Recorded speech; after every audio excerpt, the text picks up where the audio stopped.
So I am really happy to hear, thanks to Aromi, that next week, our knitting group will be resuming, called You Knit Aryans. It's a great joke. And I'm particularly glad because my knitting needs serious work. But the news of the knitting reminded me of one of the most astounding sermons I ever attended. My colleague began the sermon with a beautiful hand-knitted shawl over her shoulders. She'd made it herself. And then a few minutes into the sermon, she started tugging at the end and pulling on the wool as it began to unravel, row after row. And there were groans from the congregation, as you can imagine. She continued pulling and pulling more until the former shawl was nothing but a pile of loose wool on the floor. And we in the congregation were in pain because we had some idea how much work it would have taken to create something like that shawl, something of such obvious beauty. And it pained us to see that work unraveled, literally undone. This will seem like a complete change of topic, but it's not. Next week includes a day that we don't celebrate, but is an important day in Protestant Christianity, Reformation Sunday.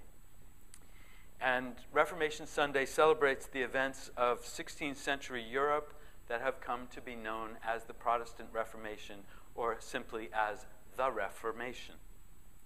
And the Reformation was no small event. It upended major alignments and systems of power throughout Europe. It greatly reduced the domination of popes and the Catholic Church over Western Christianity. The tumult of the Reformation,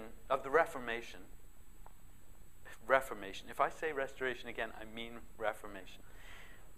The tumult was driven by many factors, but it was triggered by some particularly egregious and odious actions and policies carried out by the Catholic Church. And one of the most offensive of Catholic policies itself actually tagged along on the coattails of what was a very laudable tenet. Catholic theology says that faith alone is not sufficient for salvation. That instead it's necessary to do good work in the world. And that puts them very much in line with us. We say it's not so much what you believe as what you do that matters. Now, of course, Catholic emphasis is tremendously different from Unitarian, and they still care a lot about what you believe. But there is an emphasis on action. But something went very wrong with that commendable outlook. And as power has a tendency to corrupt, this good impulse was corrupted in the hands of the powerful princes of the church when they declared that one really especially good way of doing these good works in the world, of earning salvation, was by donating money to the church. And Martin Luther, the instigator of the Reformation, was particularly vexed by one papal official who was known to say, "As soon as the coin in the coffer rings, the soul into heaven springs." So pay up. So the church had created a really clever money-making scheme, and it was made even better when they extended the system of indulgences, which was what it was called, when they extended it to be applicable to the dead. So you could actually pay for salvation backwards for ancestors. It was a never-ending stream of revenue for the church. So Martin Luther was displeased. And as you may recall, he nailed his 95 Theses to the door of the Castle Church in Wittenberg, Germany. And most of those theses were not really alarming. They were scholarly in tone. They were very moderate. One of them, my favorite, I suppose, number 85, was particularly challenging to existing systems of power. He said, "Why does the Pope, whose wealth today is greater than the wealth of the richest Crassus, build the Basilica of St. Peter with the money of poor believers rather than with his own money?" So Pope Leo X must have been really thrilled to hear that. And so began the Reformation. And it had to be painful to its proponents as well as to the defenders of the Catholic hierarchy in the Catholic Church. The radicals had to give up so much of what they knew. They had to put up with an awful lot of unraveling and undoing in order to change the system. I think it's interesting in a way that we refer to it as the Reformation. Perhaps there's built into that language a hope that you only have to do this once. There's only one Reformation. But Luther became hero, not quite a pope, but today you can find Lutheran school children holding Reformation Day pageants where they reenact scenes from the life of Martin Luther. The reformer, as usual, became the establishment. A later Reformation leader, John Calvin, and you can hiss when you hear John Calvin's name if you like, enforced his own new power structure and brutally imposed his beliefs, and it was Calvin who had the early Unitarian Michael Servetus burned at the stake for questioning the Christian doctrine of the Trinity. And then came along Unitarians. If you think of the first and second hymns that we sang today, they come from a section of our hymn book called The Free Spirit. They talk all about freedom, the freedom built into our religion. And we sang about a church of freedom. We sang Marion Franklin Ham's beautiful words that we would be free from the bonds that bind the mind to narrow thought and lifeless creed. This would be a freedom that reveres the past but trusts the dawning future more. That's a line I love. So the Unitarians were perfect. What? And because we had no creed, we never got stuck in our ways. And we never created oppressive institutions that prevented continuing change, right? Wrong. The absence of a belief test is no guarantee of openness to continuous change and improvement.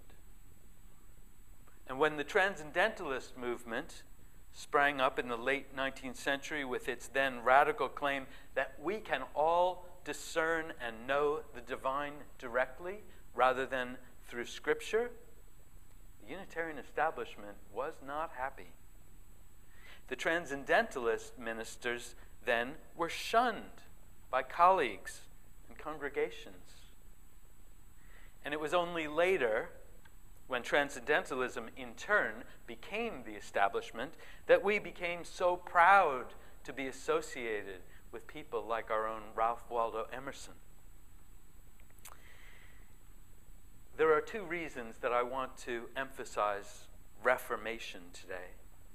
And the first is that our movement must continually endure the pain and discomfort of unraveling and undoing of the things that worked for us in the past. The truth is, as that great 19th century labor leader Mother Jones offered, Reformation, like education, is a journey, not a destination. Reformation is never complete. It is an ongoing process. We have to recognize, as hard as it may be, that we hold among us customs and ways of being even in our congregation, that no longer serve us. In this congregation, we can deservedly pat ourselves on the backs for the fact that we have managed to unravel some old ways that kept us stuck in the past. But we no sooner commend ourselves, as Martin Luther and John Calvin presumably did, before we have begun to institutionalize and calcify the new order. And that goes for us too. Even as we open and change, we find new ways to maintain a new status quo. The ways in which we do so may be invisible to us right now. The more our beautiful woven fabric emerges, the harder it becomes to contemplate unraveling and undoing it, reshaping, reforming in a way that better reflects our vision and better meets the world's needs. How do we know when we are reforming? Well, one sure sign is that we can tell that we are deeply uncomfortable. We are experiencing the feeling of loss that comes with unraveling what we have created. Discomfort is not necessarily a sign of something wrong. It can mean that we are doing the hard work of reformation. And the second reason we need to think about reformation is for our own individual selves. Just like organizations, we find ourselves getting really good at something, getting comfortable in a particular way of being. It may be the way we understand a certain kind of person. It may be what we try to learn. It may be the kinds of books we read or films we see. Just think of any time when you have really changed and grown, when you fell in love, when you learned a new language or learned to play a new musical instrument, when you took up a new hobby or came to this church for the first time. If you're like most people, it wasn't a sense of joy and comfort that you felt as you struggled to learn or get used to that new thing.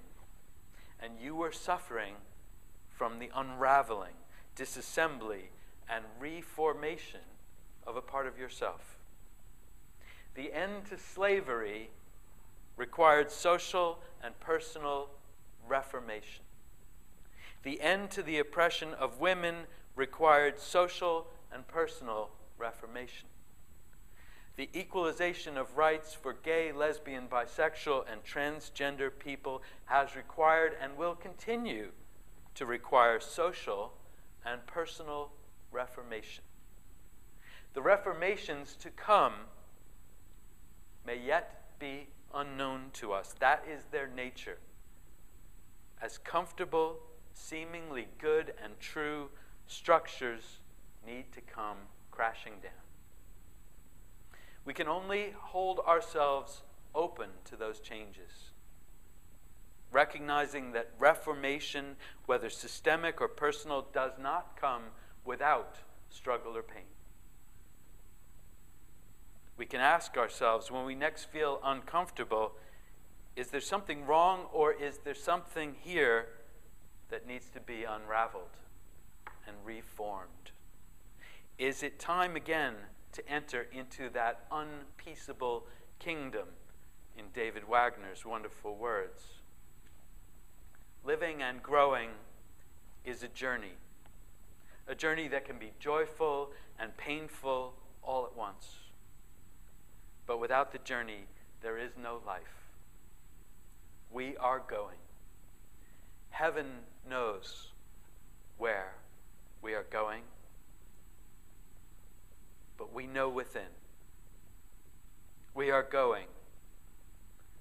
Heaven knows how we will get there, but we know we will. May it be so.